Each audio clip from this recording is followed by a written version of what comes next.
রাধে রাধে। ওম নমো ভগবতে বাসুদেবায়। ওম নমো ভগবতে বাসুদেবায়।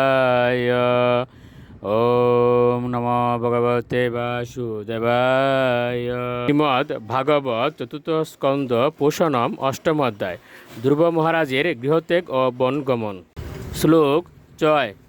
ও তাত কীর্ত এ বংশম্পূর্ণ কৃতেহ ক্রুধ সায়ম্ভুব সাপি মনুর হরেও অংশ জন্মন। অনুবাদ: মৈত্র বলেন, হে কুরুশ্রেষ্ঠ, আমি এখন আপনার কাছে সায়ম্ভু মনুর বংশধরদের কথা বর্ণনা করব, যিনি পরমেশ্বর ভগবানের অংশরূপে জন্মগ্রহণ করেছিলেন। শ্লোক 7। প্রিয়ব্রত উত্তানপাদৌ শতরূপাপতে সুতৌ বাসুদেবস্য কলয়া রক্ষায়াম জগত স্থিত। অনুবাদ: স্বয়ম্ভূ মনু এবং তার পত্নী শতরূপার উত্থানপাদ এবং প্রিয়ব্রত নামক দুটি পুত্র ছিল। যেহেতু তারা উভয়ই ছিলেন ভগবান বাসুদেবের বংশধর, তাই তারা এই ব্রহ্মাণ্ড শাসন করতে এবং প্রজাদের পালন ও রক্ষা করতে অত্যন্ত সমর্থ ছিলেন। শ্লোক 8।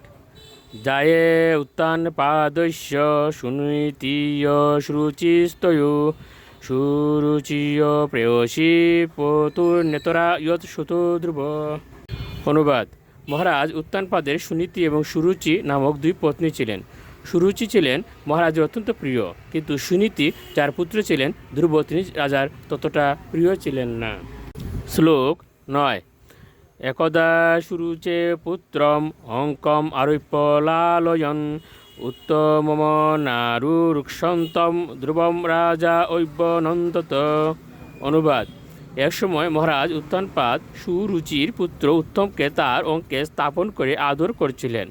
সেই সময় ধ্রুব মহারাজও রাজার কুলে ওঠার চেষ্টা করেছিলেন, কিন্তু রাজা তাকে বিশেষ সমাদর করেননি। শ্লোক 10। তথা চিকীর্ষমাণম তম স্বপত্নাস্তনয়ম ধ্রুবম সুরুচিয় শৃণোতু রাজ্ঞ স ঈর্ষম আহ অতি গর্বিতা। অনুবাদ: যখন শিশু ধ্রুব মহারাজ তার পিতার কোলে ওঠার চেষ্টা করছিলেন, তখন তার বিমাতা সুরুচি তার প্রতি অত্যন্ত ঈর্ষাপরায়ণ হয়ে অত্যন্ত গর্বিতভাবে রাজাকে শুনিয়ে বলতে লাগলেন, রাধে রাধে।